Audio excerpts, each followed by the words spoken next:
ಆತ್ಮೀಯರೇ, ಎಲ್ರಿಗೂ ನಮಸ್ತೆ. 7ನೇ ವೇತನ ಆಯೋಗದಲ್ಲಿ ವೇತನ ಶ್ರೇಣಿಗಳು ಮತ್ತೆ ಆನ್ಯುವಲ್ ಇನ್ಕ್ರಿಮೆಂಟ್ಗೆ ಸಂಬಂಧಪಟ್ಟಂತೆ ಈ ವಿಡಿಯೋದಲ್ಲಿ 2023ರಲ್ಲಿ ನೇಮಕಾತಿ ಹೊಂದಿರತಕ್ಕಂಥವ್ರು ಅಂದ್ರೆ ಜಿಪಿಟಿ ಶಿಕ್ಷಕರಿಗೆ ಬೇಸಿಕ್ 27,650 ಇರ್ತಕ್ಕಂಥವ್ರಿಗೆ ಈ ವಿಡಿಯೋದಲ್ಲಿ ತಮಗೆ ಇದಿಷ್ಟು ವಿಚಾರವನ್ನು ತಿಳಿಸ್ಕೊಡಕ್ಕೆ ಇಷ್ಟಪಡ್ತೀನಿ.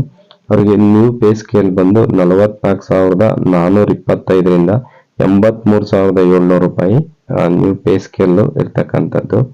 ಇನ್ನು ಸ್ಲ್ಯಾಬ್ ಬಂದು ವೇತನ ಶ್ರೇಣಿ ಬಂದು ಈ ರೀತಿಯಾಗಿ ಇರ್ತಕ್ಕಂಥದ್ದು.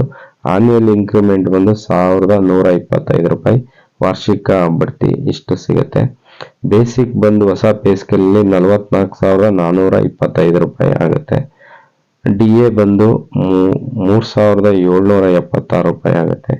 HRA ಬಂದು 3,331 ಆಗುತ್ತೆ. ಮೆಡಿಕಲ್ ಅಲೈನ್ಸ್ 500 ರೂಪಾಯಿ. ಒಟ್ಟು ಗ್ರಾಸ್ ಸ್ಯಾಲರಿ ಬಂದು ಹೊಸ ಪೇ ಸ್ಕೇಲ್ 52,032 ರೂಪಾಯಿ ಆಗುತ್ತೆ. ಇನ್ನು ವ್ಯತ್ಯಾಸ ಬಂದು 52,032 ರೂಪಾಯಿ ಹೊಸ ಪೇ ಸ್ಕೇಲ್ ಇರ್ತಕ್ಕಂಥ ಗ್ರಾಸ್ ಸ್ಯಾಲರಿ. ಹಳೇದು ಈ ಹಿಂದೆ ಇರ್ತಕ್ಕಂಥದ್ದು 46,514 ರೂಪಾಯಿ ಆಗುತ್ತೆ. ವ್ಯತ್ಯಾಸ ಬಂದು 5,518 ರೂಪಾಯಿ ಈಗ ಇದರಲ್ಲಿ ಕಳೆದು ಸಿಗ್ತಕ್ಕಂಥದ್ದು. ಈ ವಿಡಿಯೋನ ನೋಡಿದ್ದಕ್ಕೆ ಧನ್ಯವಾದಗಳು. ಮತ್ತೊಂದು ವಿಡಿಯೋದೊಂದಿಗೆ ಸಿಗ್ತೀನಿ. Thank you.